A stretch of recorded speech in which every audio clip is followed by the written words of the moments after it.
Magandang umaga po Sir Ted at Mama DJ Chacha at magandang umaga din po sa lahat ng nakikinig at nanonood sa atin ngayon. Yes, Attorney Jay, kahapon nga po, ay salamat sa panahon po ha, sa panayam nga po ngayong umaga. Kahapon po kasi kausap namin si Ma'am Mary Zapata ng grupong CTAP, sa trucking industry po ito. Mayroon lang po silang naipahatid ulit sa atin. Though ito pong problema na ito, matagal ng sakit ng ulo ng mga nasa trucking industry. Gusto po sana nila, ngayon na masakit na ang ulo nila dito sa patuloy na pagtaas ng presyo ng gasolina, sana naman daw kahit papano maging trucker-friendly yung proseso ng pagbabalik po ng containers dyan sa port area. May mga pagkakataon daw po kasi na nahihirapan sila na ibalik yung containers nila dyan sa ports sa mga hindi rin malamang dahilan. Though sinasabi, natitenga daw kasi yung ibang containers dyan sa pantalan. Para lang po mas klaro, mas ma-explain nyo sa mga tao kung ano talagang dahilan.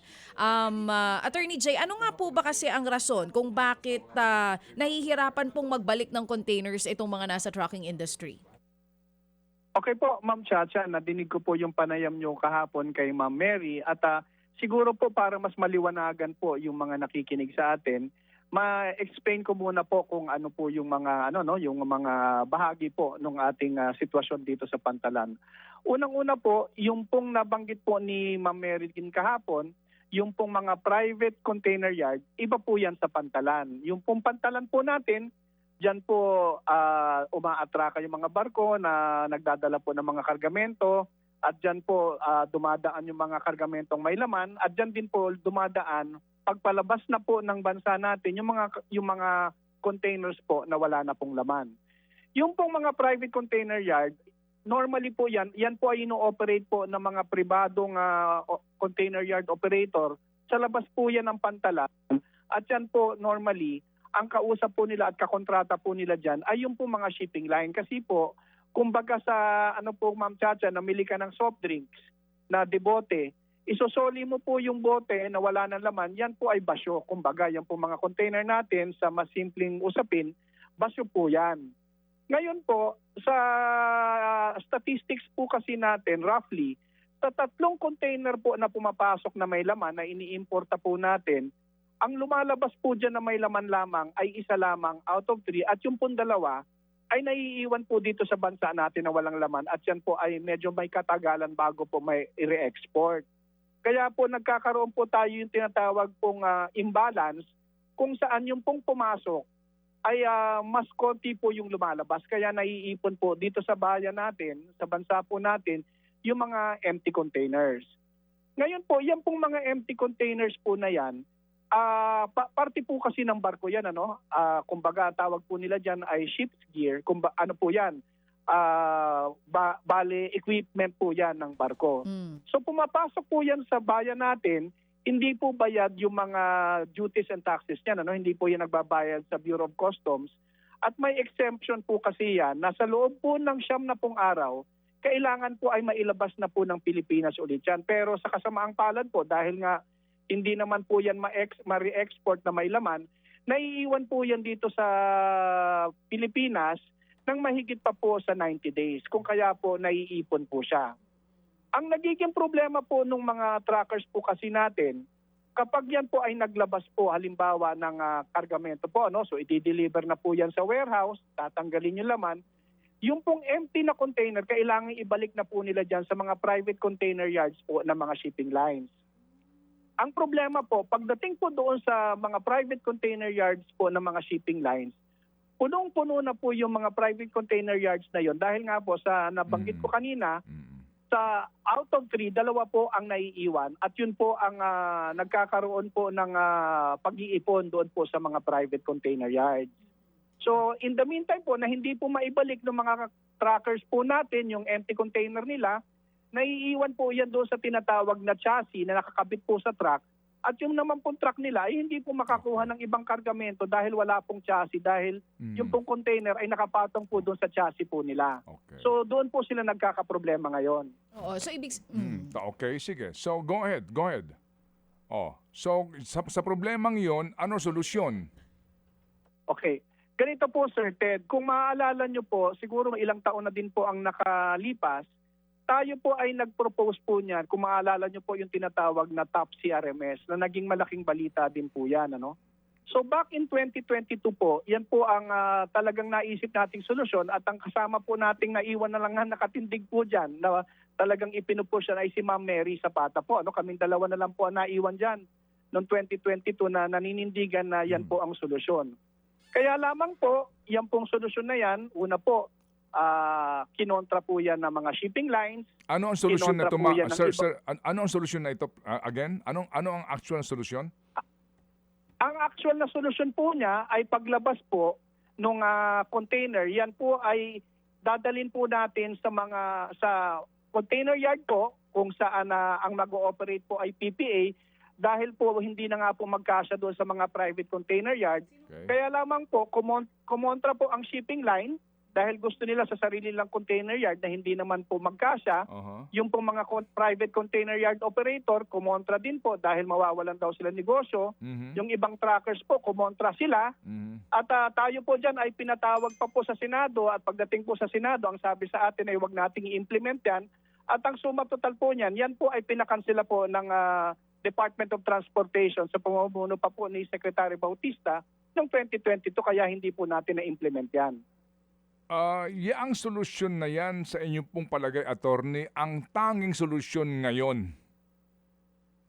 Sa ngayon po, yan po ang tanging solusyon at Okay. ang tayo naman po at ang Bureau of Customs ay nag-uugnayan. Okay. At ang kailangan po din kasi dyan, nasabi ko nga po kay Commissioner Ariel Nepomuceno, na kailangan po maging istrikto ang Bureau of Customs din na dapat hindi po patatagalin ng mahigit 90 days yung mga container na yan. At kung yan po ay tatagal ng 90 days, kailangan pong yan ay singilin na ng buwis, kundi man po yan po ay ilitin na ng pamahalaan para Okay.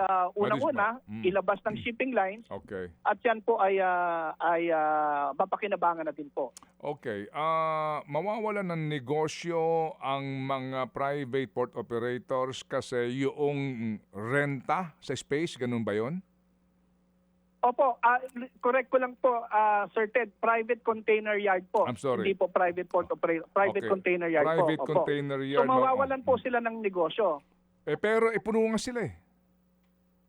Yun nga po ang sinasabi po natin. Oo. Na hindi Okay. naman po tayo, hindi intensyon ng gobyerno na tanggalan sila ng negosyo, pero ang intensyon po natin ay magdagdag ng kapasidad para po Okay. patanggap po itong mga empty container at magkaroon po ng kumbaga breathing space po itong mga trucker Sige. natin para po sila ay makabiyahe. Sige. So sa ngayon, sir, yan ba'y alam na ni Acting Secretary Lopez? Opo, Sir Ted, in fact, nung panahon pa po ni Secretary Tugadi pa po, kung saan undersecretary din po si Secretary Banoy Lopez ngayon, ay alam na din po niya yan at yan din nga po ay sinusuportahan niya. But in the meantime nga po kasi, dahil tayo po ay inatasan ng Department of Transportation noong 2022 na kanselahin yan, yan po ay kinansela na po natin. Kaya po kailangan at tayo po naman ay may usapan na sa Bureau of Customs, meron po tayong magiging solusyon dyan na adaptation po na nitong dating solusyon natin at susubukan po nating ipa-implement ulit ito ngayon sa pamumuno, under na din po sa pamumuno po ni Secretary Decgo, sa pamumuno po ni Commissioner Nepomuceno at sa pamumuno din po ni Secretary Lopez. Okay. Meron bang mga namamagitan dito sa inyong dating gustong gawin, namamagitan na sino man tao kasi nga ang pinoprotektahan ay yun ng kita o interest noong may-ari ng mga pribadong container yard at maging shipping companies? Well, sa sa kasamaang palad nga lang po, Sir Ted, ay meron nga po nasa parte din po ng gobyerno ng pamahalaan ay namagitan para hindi po ito matuloy, ano? At Okay. yun lamang po ang nakakalungkot po doon. Sino siya? Wala na po sa gobyerno, Sir Ted. Babanggitin ko na lang sa iyo off the air. Okay, wala na sa gobyerno pero meron pa kayang influence sa gobyerno? Sa tingin ko naman po sa ngayon po, wala na po, ano? Sa Okay. tingin ko naman po at mas Sige. naiintindihan nga po ni Secretary Lopez to at siguro po mas madali-dali nating magagawa po to ngayon. Yaang madali-dali, gaano kadali yan ngayon? Sir Jay, I hope you don't mind na kami nagbibigay sa iyo ngayon ng takdang panahon kasi nga yung panawagan kahapon ni Ma'am Mary, nababahala kami. Nababahala kami. Pag nagpatong-patong ito, baka ang dulo nito, tayo na namang consumers ang apektado. Well, ganito lang po Sir Ted, kung makukuha po natin ng suporta po ng lahat ng stakeholders dito, kaya po natin magbigyan po ng solusyon to ng as early as 4 months to 6 months po eh. Aray Dahil po. ang kailangan pong preparasyon dito ay panibagong yarda po. Although tayo naman po ay may na-identify na ng yarda po dito sa may norte po ng Maynila at sa south po ng Maynila. Aha. Pero nasa po to, malalaking lupain po ito, mga nasa 20 hektarya po ang kailangan po dito para lang ma-accommodate po yung existing pong overflow So kung makukuha lamang po natin yung suporta at wala pong walang kumbaga kukontra na naman, masusolusyonan po natin ito. Yang yarda na yan, magiging privately managed and operated na naman yan. Kikita naman yung yarda na yan o yan ay under PPA?